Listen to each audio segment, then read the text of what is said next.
ये कहानी एक अमीर सेठ की है जिसके पास पैसे की तो कोई कमी ही नहीं थी, लेकिन तब भी वे इस कारण से परेशान था कि उसका शरीर ही उसकी परेशानी का कारण था। सेठ खाने पीने का खूब शौकीन था, लेकिन उसके यही शौक ने उसका ऐसा हाल कर दिया कि सेठ की हालत बदतर हो गई। अब उसकी ज्यादा खाने पीने की आदत से उसे इतना मोटापा हो गया कि अब उससे 10 कदम चला भी नहीं जाता। बेचारे सेठ की कुछ दिन में ऐसी हालत हो गई कि अब वो अपनी बिस्तर पर ही पड़ा रहता। बड़े बड़े डॉक्टर सेठ को इलाज करने के लिए आए, पर हालात न सुधरी। अंत में सेठ के घर में एक नौकर था।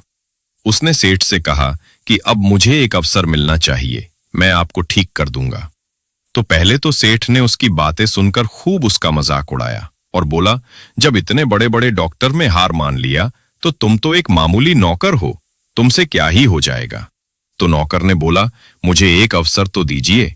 तो सेठ ने कहा, तो ठीक है, अब तुम भी कोशिश कर लो। तब नौकर ने कहा कि मेरी एक शर्त है, अगर आप मानोगे तो आप ठीक हो जाओगे।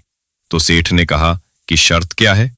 नौकर ने कहा कि आपको सुबह एक मंदिर के पास जो पीपल का पेड़ है वहीं आना है, लेकिन शर्त यह है कि आपको कोई चप्पल या जूता नहीं पहनकर आना है। सेठ ने नौकर से कहा कि ठीक है, मैं कल सुबह खाली पैर ही आऊंगा।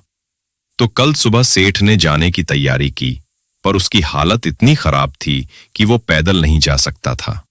सेठ ने जाने के लिए गाड़ी मंगवाई और वहां नौकर ने सभी तैयारी कर ली थी। जब सेठ वहां पहुंचा तो उसका नौकर वही पैर था। सेठ ने नौकर से कहा, देखो, तुमने खाली पैर बुलाया था, मैं खाली पैर ही आया हूं, अब बताओ कि मुझे क्या करना है। नौकर ने सेठ से कहा, आपको अब कुछ नहीं करना है, बस आपको ये जो रूम देख रहे हैं ना, बस इसके अंदर जाना है। जैसे ही सेठ रूम के अंदर गया, नौकर ने बाहर से रूम की गेट बंद कर दी और रूम का फर्श बहुत ज्यादा गर्म थी और सेठ खाली पैर था।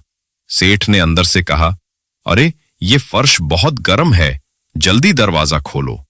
पर नौकर ने दरवाजा नहीं खोला और बेचारा सेठ रूम में ही अपने पैरों को उठाने पटकने लगा, क्योंकि रूम का फर्श बहुत ज्यादा गर्म थी। अंदर सेठ कूदने लगा और वो पसीने से लथपथ हो गया।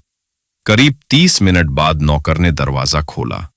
तब तक सेठ की हालत एकदम बिगड़ी हुई थी और सेठ ने गुस्से में नौकर को गालियां देने लगा। नौकर ने सेठ को पीपल के पेड़ के नीचे बिठाया। लगभग 15 मिनट बाद सेठ को यह महसूस हुआ कि उसकी हालत पहले से कुछ ठीक है। तब उसने नौकर से कहा, तुमने तो कमाल कर दिया, अब मुझे पहले से अच्छा महसूस हो रहा है। तब नौकर ने कहा कि इसमें मेरा कोई कमाल नहीं है, ये आराम सिर्फ आपको आपकी मेहनत से मिला है। नौकर ने कहा कि आपको कोई बीमारी नहीं है, आप खाना तो खूब खाते हैं पर कोई काम नहीं करते, इसीलिए आपको ये परेशानी है। मैं आपको खाली पैर इसीलिए बुलाया था कि आप उस गर्म फर्श वाले कमरे में जाते ही उछलने कूदने लगे, जिससे कुछ देर बाद आपके शरीर को आराम मिले।